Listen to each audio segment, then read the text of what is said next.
Hello my dear aspirants, I hope you all are doing well. So today I am back with a very important topic for your any kind of life science examinations. So the topic is nothing but DNA replication in prokaryotes. So watch the video till end, and if you don't understand any specific point, you can just comment down below. And yes, one more thing as usual, if you want to take detailed coaching of CSIR NEET or SLET, Assam SLET or Northeast SLET, then you can contact the given number or you can comment down below. So let's discuss about DNA replication in prokaryotes. DNA replication in eukaryotes is also almost same, but there are some differences which I'll discuss in a next video, next class. So in today's class we'll be discussing only about DNA replication in prokaryotes. So before going in depth, let's first see what is DNA replication. So I hope you already know what is DNA replication.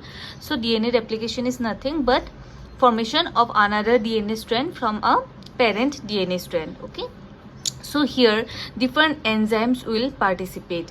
So various enzymes are there like helicase, topoisomerase. Okay, we will discuss the enzymes one by one, but first say DNA replication in prokaryotes is bidirectional. Okay, so the replication process it occurs in both the directions. Apart from that, another important thing that you have to know is the structure of DNA and RNA. So if I ask you about differences between DNA and RNA, you can tell a lot of differences, but the most important difference is the difference in their sugar structure. So both DNA and RNA have the similar sugar molecule, which is the ribose sugar, which is a 5-carbon containing sugar. So in DNA, the name of the sugar is deoxyribose sugar, and in RNA, the name of the sugar is ribose sugar. Both are 5-carbon containing sugar. So if you see the full form of DNA, it is deoxyribonucleic acid. So deoxy means there will be absence of oxygen in certain position. See here the difference here. This is the carbon number 1, 2, 3, 4 and 5. Okay, 5 carbon, 1 prime, 2 prime. We used to call it prime so that there is no confusion in between the carbon of sugar and carbon of base. I hope you know why we call it 1 prime, 2 prime. If you don't know, then comment down below. I'll explain in the next video. Anyway, in the first prime carbon of the sugar molecule of RNA, the base will be attached. Here a base will be attached, because you know that DNA, the monomer of DNA or RNA is nothing but nucleotides. Okay, nucleotides. What is nucleotide? A nucleotide contains a sugar, one base and a phosphate. So many nucleotides join to form a RNA or DNA. So the DNA and RNA, the nucleic acids monomer is nothing but nucleotides. So one nucleotide, two nucleotide, 3, 4, like that, a chain of nucleotides will make one nucleic acid. It may be DNA also, it may be RNA also. The difference is not in their base or phosphate. Okay, the base or the phosphate will be same in both DNA and RNA. The difference will be only in this sugar. So what is the difference? You can spot the difference, right? So in the first carbon, one base will be attached. Base, adenine, guanine, cytosine or thymine in case of DNA, adenine, guanine, cytosine or uracil in case of RNA. So here one base will be attached in RNA also, in DNA also, in the first carbon. In the second carbon, what difference you can see? In the second prime carbon of RNA, OH is there, but here in the DNA, in the second prime carbon, O is not there, only H is there. Just because of this particular difference, we call this sugar as deoxyribose sugar, deoxy. Okay, there is no oxygen, there is absence of oxygen, so it is called deoxyribose sugar, deoxyribonucleic acid, that means. But here in the 2 prime, O is there. Fine. Then coming to the 3 prime, in the 3 prime carbon in both DNA and RNA, we have O, oxygen, and O also and H also. This 3 prime carbon is very important for both the nucleic acids. Why? Because in this 3 prime only one new nucleotide will be joined, right? Because we know that nucleotides are the monomers of what? Nucleic acid. So another nucleotide will join like this, another nucleotide will join like this, a chain of nucleotides will form, right? So here in the 3 prime carbon, here a new nucleotide will join. Again, in this new nucleotide also, in the 3' carbon, another nucleotide will join. Again, another nucleotide will join. All the nucleotides will join in the 3' carbon of DNA or RNA. Okay, coming to the 5' carbon, what will happen? Here a phosphate will be added. See, because nucleotides will contain sugar also, base also, phosphate also. So in the 5' phosphate will be there. Here also in the 5' carbon, phosphate will be there. Now coming to the participation of different enzymes. So see here, enzyme helicase. Enzyme helicase will help in unwinding the double-stranded DNA because it can break the hydrogen bond. Okay, H for helicase, H for each hydrogen bond. So where hydrogen bonds are present? Hydrogen bonds are present in between the bases. See, if this is the double-stranded DNA, here the hydrogen bonds will be there in between bases. Okay, bases. So in between adenine and thymine, 2 hydrogen bonds will be there. In between guanine and cytosine, 3 hydrogen bonds will be there. So the helicase can break the hydrogen bond. Now what is the importance of breaking the hydrogen bond? Because see, if this is an intact DNA, if the hydrogen bonds are not broken, then how a new strand will be formed here? It's impossible, right? So if the hydrogen bonds are broken like this, if we get a space here, then only a new strand can be formed like this. Okay, we need some space, right? Next important enzyme is SSB proteins. Okay, it helps in binding to the single-stranded DNA and prevent rewinding. See, here we have a single-stranded DNA. Here also we have we have single-stranded DNA. So they will have a tendency again to join. So in order to avoid that rejoining, SSB protein will bind like this and it will maintain the single-stranded form of the DNA until the replication process is completed. Once the replication process is complete, then again the SSB protein will go away and the strand will rewind again. Next important enzyme is topoisomerase. It prevents supercoiling of DNA. See, when these hydrogen bonds are broken, you imagine unwinding of a rope. Okay, if a rope is like this, if you start opening the ends of the rope, then what will happen? Some tangle will be formed here. So in order to avoid that supercoiling, topoisomerase will help. Another important protein is the initiator protein DNA-A that helps in initiation of the replication process. Replication starts at ori C, okay, which is a AT rich region. In case of prokaryotes, we are talking about prokaryotes, it is ori C. That means in the entire DNA, there will be a region which will be called ORI, origin of replication. This region will be rich in 2 bases which will be adenine and thymine. Why? Because there are 2 hydrogen bonds and it will be easier for the helicase enzyme to break 2 bonds instead of 3 bonds. That's why in ori C region, A and T will be higher, okay, than guanine and cytosine. Apart from this DNA-A protein, other initiator proteins are also there. If you want, you can remember HU, FIS, IHF. These all are initiator protein that helps in initiating the process. This is a detailed thing. If you want a detailed class on this point, then you can comment down below. Otherwise, you just remember these as the initiator protein. Another very important protein, this one is one of the most important, which is the primase. Primase enzyme or primase protein, it helps in making a RNA primer. Okay, it will help in making a primer. That primer will extend to form a new DNA strand. Then our main hero is the polymerase enzyme, DNA polymerase 3, which actually helps in joining the nucleotides at 3' OH. That means it will help in joining, it will help in elongating the chain. What chain? Nucleotide chain, in order to make the nucleic acid DNA. Fine. Then this one is also important, ligase enzyme. After everything is done, then ligase enzyme will act like a glue. It will seal any gap which will be present. Okay. while joining new nucleotides by the polymerase enzyme, there may be some gaps. This ligase enzyme will seal the gap. You have to remember all these enzyme names. These are generalized names. The names of the enzymes are different in case of prokaryotes also, eukaryotes also. The enzyme helicase, which helps in unwinding or forming a bubble, that enzyme is called DNA B in case of prokaryotes. If you want, you can remember these also, eukaryotes, but this will be discussed in a different class. The SSB protein that prevents rewinding of the single-stranded DNA is called SSB only in case of prokaryotes. The primase enzyme, which helps in making a short RNA primer, that is called DNA G in case of prokaryotes. Polymerase enzyme is the polymerase 3, DNA polymerase 3.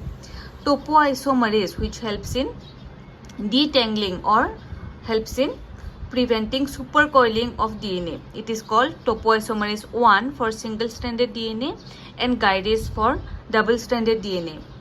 Primer removal, this thing I'll discuss at the last. Primer removal is done by polymerase 1 enzyme. Now this is the entire replication process. Fine.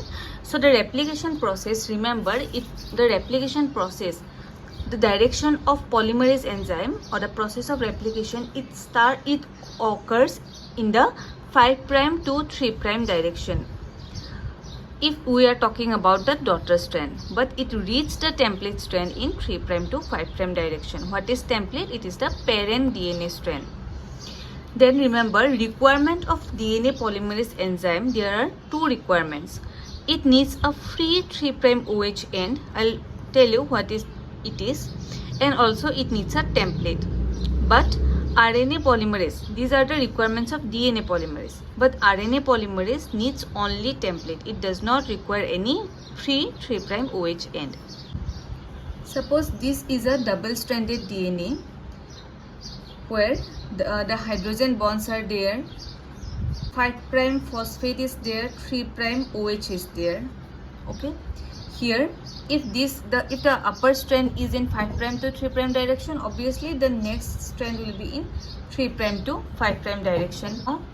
Remember, DNA replication, it occurs in S phase of the cell cycle. In S phase of cell cycle, our DNA replication will take place. Why DNA replication takes place? Because if this is one cell having a DNA molecule, if this cell is dividing into two cells, then we need copy of this DNA molecule, right? We need exact copy. So in order to get that exact copy, DNA replication needs to take place. Anyway, now a new DNA strand cannot be formed until and unless the hydrogen bonds are broken down.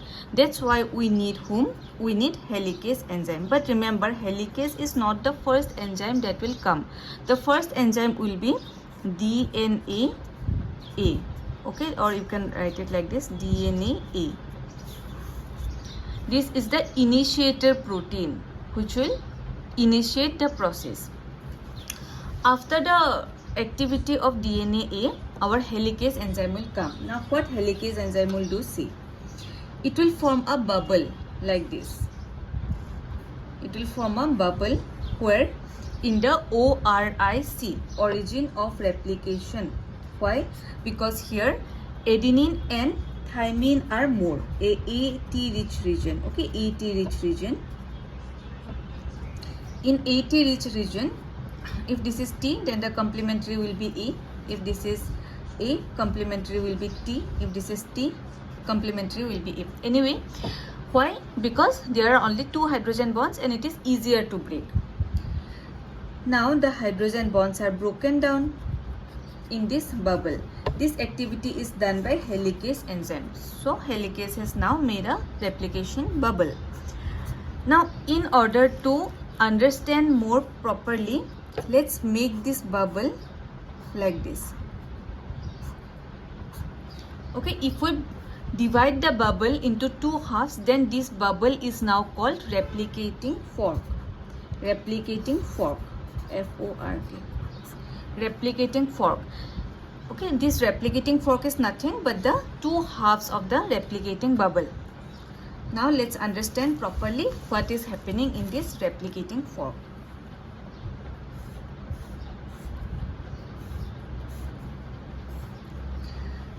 Let's assume this as 3 prime, this strand as 5 prime, 3 prime and 5 prime. This and this are the daughters, are the parent strands. These are the template, or you can call it parent. Fine. Imagine here we have A, T, A, C, T. Here what we will have? We will have T, A, T, G, A. Okay. Now, who will come first? First, helicase has done its activity. Now, next enzyme will be the primase. Suppose primase enzyme, this one is the primase enzyme, will come here. Primase enzyme will make a short RNA primer like this, a short RNA primer. Now, this primer, what will be the basis? Here also like okay, this is just an example, just to make you understand what is the role of primer. Primer will make a short RNA primer. Now, why this RNA primer is important, you will understand. After the, okay, first helicase number 1, number 1 is DNA A, number 2 is helicase, then number 3 will be the primase enzyme. Now, primase enzyme has done its activity and it will go away. Next, who will come? Our main hero, that is our polymerase enzyme, will come like this. Polymerase enzyme will come like this. Now, polymerase enzyme will extend these two daughter strands. Now, see, here we have 5 prime, here we will have 3 prime. That means this part will be the 3 prime, this part will be the 5 prime. This polymerase enzyme will be happy because it has template also. See, it has a long template. This template, it can read the template and it can add new nucleotides by reading the bases, whatever bases here it is present. And it has 3 prime OH also. Okay, so I have already told you requirements of polymerase enzyme. It needs template and it needs 3 prime OH end. This polymerase enzyme will extend the strand like this.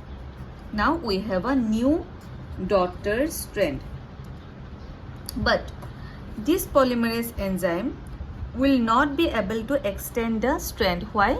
Because it has a template. No doubt it can read the template, but it has no 3 prime OH end in the daughter strand. It has no free 3 prime OH end. Yes, you can say that here we have 3 prime OH end, but here we don't have template. Now this polymerase enzyme will stop. It will again call primase enzyme. This primase enzyme will again have to come here in this strand. This primase enzyme, what it will do? It will make a short primer like this, short RNA primer again.